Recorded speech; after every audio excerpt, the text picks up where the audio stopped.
Welcome to the Chess Castle, Minnesota Game of the Week. I'm Chris Zweber, And I'm Ionatan Giurgiu, or Jonathan. and we are presenting Jason Wagner against Ryan Shiroma. Uh, Okay.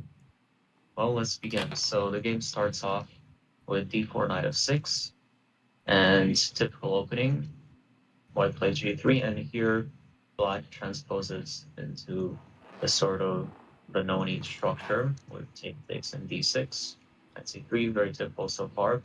And black here, dynamic way to play against the Catalan. yeah, it's technically not like a little bit advantageous for white, but black has a very solid structure and very tricky position, so a lot of people will not be able to play perfect like computers for white and make mistakes. But black here plays a bit of an unusual move, knight d7 first, but it's still fine in the spirit of the opening. Bishop g2, g6, and now white plays a small inaccuracy of pawn to e4. Now it's usually good to take over the center, but with the g3 and bishop g2, this mostly just blocks the bishop and doesn't really help with advancing much. So he could have developed the pieces, all the other pieces normally, and with this typical maneuvers, but white should play e4. It's not that bad, just according to the computer, small inaccuracy in It's a bit slow. structure. Yeah, well, yeah, it mostly blocks. It mostly blocks your center, I guess. And yeah, it doesn't help out. I mean, and also gives up the d3, the control of the d3 square much more quickly because the bishop's on g2, and you're not controlling this, and you'll see that further into the game. Okay, so more development. Typical idea: h6 threatening b5, a4 stopping it. And here, black plays this move c4. Now, this move is typical into this structure, just controlling more squares and making room for the knight to come in. But in fact, black should have waited and been more patient on this move because moves like rook e8 and rook b8 are more typical at knight e5, things like that, c7. But this was a bit slow because after c4, bishop e3 does prevent this knight from coming here. And after knight Gotta complete g4, your development before engaging in your middle game plans. yeah, before going on, uh, like your own ideas, it's good to have all your pieces developed and set up, and then you can start attacking and bringing in more pieces. But let's see. So this bishop's obviously annoying, so black's trying to get it, and also to set up a knight on e5, which is a typical square for the knight in this structure. Bishop d4, knight e5, and now here white could have tried to break this hold with b3 as one of the moves, but instead white plays f4, slight inaccuracy, not bad yet, but this just allows knight d3, and Just encouraging him to now come in. That's again, what he wants. now again b3 should be played, and it's still a little bit tricky. Black will play queen a5, threatening. Oh, I'm just going to show after queen a5. For example, if you take this pawn, black removes the defenders of this knight and you just lose it. So you can't really take this one right now. And if you do take, and then take, there's a check and you lose the pawn back. So black gets all his pieces into the game. But okay. That's interesting. You can use White some goes, tactics just to get piece activity, even if you're not winning material. Mhm. Yeah, the activity is definitely one of the key factors in this game. So instead, white took on g7, which was slightly inaccurate, and now these squares are going to be very weak, and black will be able to enter them. So black is in a way threatening the pawn. Maybe not really, because white gets a lot of activity. But even now, after h3, queen b6 check ends up forking the king and the pawn. But it's actually not a mistake because after taking, white does get a lot of activity after rook b1, and queen d2, for example, and white is still very, very active. All his pieces are out. Black's pieces are still hanging back. And this queen is way out of the game, which is going to make it harder in the long term to defend against an attack. And this is going to be white's main idea here. It's going to be to attack this king while his other pieces are far away, unable Yeah. to help. Looks like white So, has nice control of the center too, and that's starting to pay off. mhm, exactly. But no, rook f3, technically, uh, technically a mistake, but can't really fault for that. And now we have a pawn break on e5. This is a common pawn break in this sort of structure. A lot of times when when you sack this pawn after taking, white plays f5, and this just takes away any nice squares on e5, and you can start your attack. But in this case, f5 just gives up all your pawns, so you have to take back. And here the point is you get queen to d4, you get activity on the queen, you get a pin, and you're in a way attacking everything around in black's position. Talk about a Okay. multi-purpose move. Attacking one, two, three, sort of four things at the same time. Pretty interesting. Okay, so here there's a pin, and knight d3 is a move as well, but f6 works just as well, breaking the pin and defending the knight. Now here, white played rook to e3. It's very difficult to see what exactly black or white should do to continue, but with computer analysis, I don't think I would have ever gone for this, but with computer analysis, we find this brilliant move, rook takes f6, sacrificing the rook. And after rook takes f6, queen takes e5. We have a simple variation, for example, after bishop f5, attacking the rook, how the game could continue. You play g4, and after it takes g5, getting the rook back. And after something like this, it's still even material, but it's actually about equal. So all of that was for an equal position, equal unclear position. And Yeah. also another side note, after king takes f6, actually defending the knights, white is better, but it's not because of any checks, because the checks can be defended, and even rook b6, even rook b6 after king f7, queen takes c5, and knight d7, it doesn't quite work out. Black squares are all defended really, and you're running out of material. You can't really get any more pieces in very quickly, and your pieces are attacked. After something like this, it's unclear to see how white could continue It looks like the white's attack. king is actually pretty safe as well. The weakness of this formation is this g3 and no dark square bishop to attack it, so it's hard for black to even get some counterplay. Yeah, but remember, white is the one sacrificing the pieces. So as long as black can survive, he's going to be ahead. And in this case, he does survive. So the correct move here actually is to play this.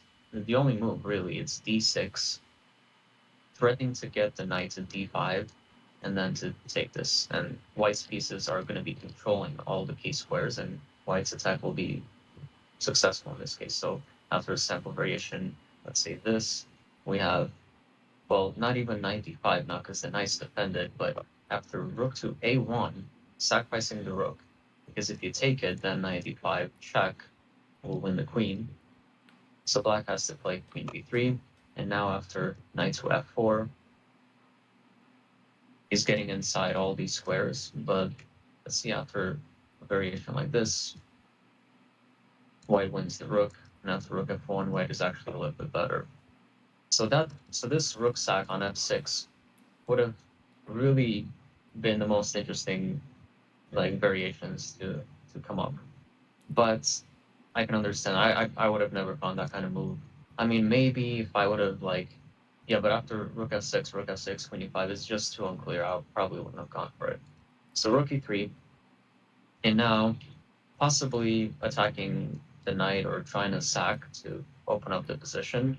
And here my first instinct was to play this knight to d3 because you're defending everything. Everything's defended, and the queen's ready to come back maybe and defend as well.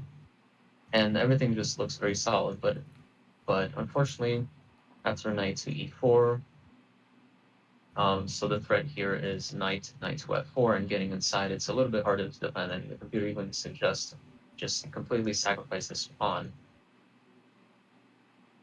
to be okay. And now even knight takes f6 and queen b6, it only ends up in a drawing position.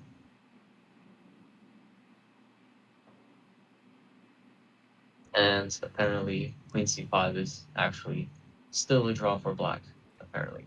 Wow. But it's very difficult to place moves like bishop f5, and yeah, I can understand.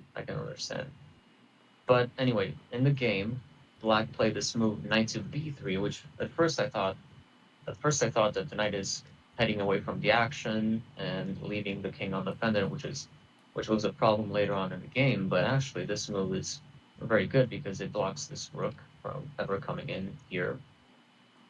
Like in the previous variation where you sack the pawn, now you'll have moves like bishop f5, and this pawn will be defended. And at least you're attacking the queen, so there's no tempos gained with 94.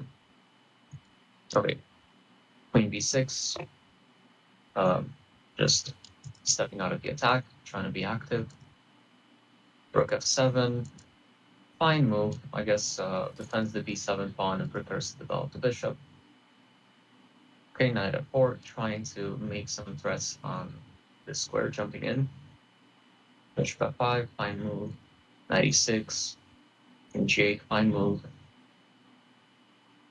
Rook a rook b e1. It's all coming together. All coming together, except the funny fact is the black's still a little bit better here. So it's, I mean, it's white who sacked all the pawns. So how do we break through? Now this move makes sense to me, because if you're getting attacked, it makes sense to have more pieces around your king. But unfortunately, queen e7 was slight inaccuracy, or like really a blunder. But it's very hard to see why. Computer suggests knight d3 looks like stepping away from the action, but in fact it's good because you're attacking the rook, and after, for example, a rook here, now the knights are attacking the rook, and it's very, very difficult for your pieces to actually stay attacking. Sometimes the best defense is a good offense. Exactly. But queen e7 makes sense, and now g4 is the only move that gives white an advantage. But of course, after g4, a variation like this, white is a little bit better, but it's unclear. It's only like +1, so it's not super easy to evaluate. That's not the knockout blow white's hoping for. It's hard to play. Yeah.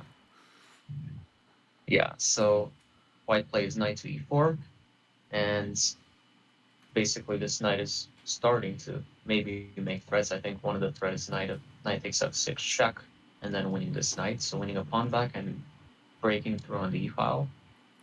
And here black plays bishop takes e6, and this is actually the beginning of the end for black. So this was this final option, because after bishop takes e6, d takes e6, now this pawn is just advancing and is controlling too many squares. And what he should have done instead was taken this knight, because this knight, the knight that's actually making threats, so knight takes f6. So if you would have taken that knight, and for example, like rook c8, this knight looks good, but it doesn't have actual threats or targets. There's nothing like that is helping to actually attack and make progress in white's position. So black is actually perfectly fine here, and everything is defended for black. This rook not, but it's not really getting attacked, and everything else is just defended and very solid. So that was black's best chance here. But after this, rook f8. Now here white again had this idea to take, and now with all those pieces cleared, the e-file cleared, this should be a better position for white, which the computer says so. Okay, but instead white plays a good looking move, knight c3, threatening this knight to d5 and advancing the pawn. And black plays rook a to d8. It's not, I mean, it's not really stopping this because white still plays it anyway, and then after white plays it, you'll be threatening e7. So black has to take this knight. Now what black should have done was actually play rook a to e8, because this stops the threat, because after knight d5 you can take this pawn. And now you're fine. You can't take it right now because of bishop d5, but this does stop knight d5. Okay, so after this, black has to take this knight. Rook c8. Now it's technically a blunder. It's a little bit hard to see why, because it's not too obvious. Black is, I guess, trying to push this past pawn, and white blocks it with rook c3. But he had a nice shot of rook takes c5, clearing the f file for rook f1, only move, getting into f7. And this is how you do push this past pawn. So yeah.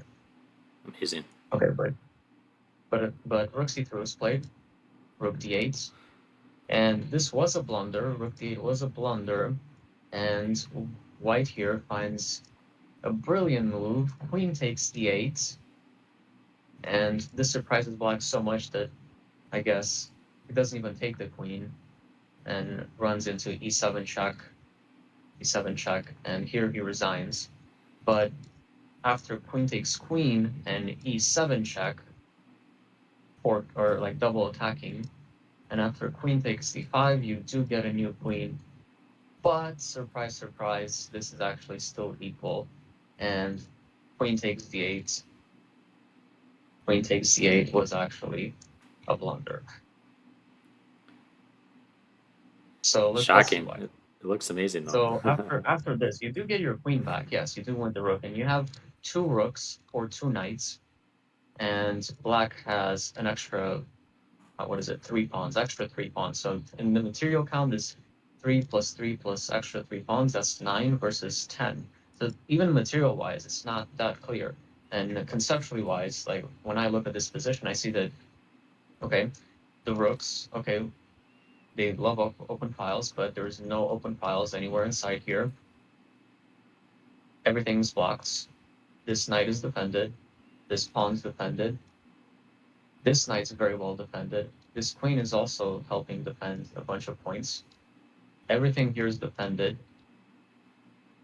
Yeah, So how does white actually make progress? the Your king rooks are very king looks good, a little but drafty too. they need open files. And yeah, knight f3 is a threat. Queen d2 is a threat.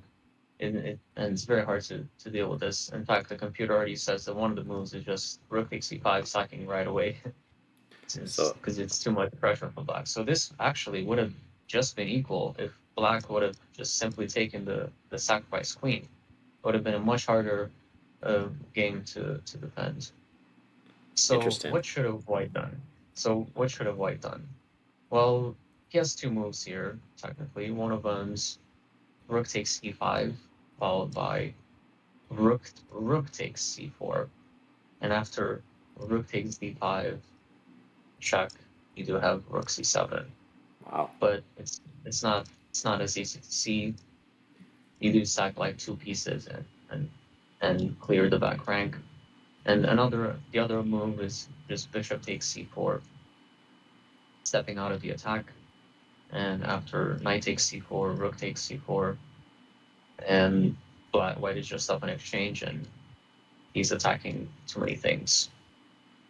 After And rook d2 isn't anything. I knight imagine d2. white may be a little Yeah, nervous about that rook rook coming in. d2, queen g1. There's no more checks. White is controlling so many squares in the center and with his queen that black cannot find a way inside to this game. There's no way. Superficial And threat. let's see after knight d2. Actually, rook c7 is not good because of knight f3, and if you play king e1, you get taken with check, and then after queen a3, black is getting counterplay, and after king h1, you have this nice move, rook to d2, threatening checkmates, Ooh. and you can't do anything about that.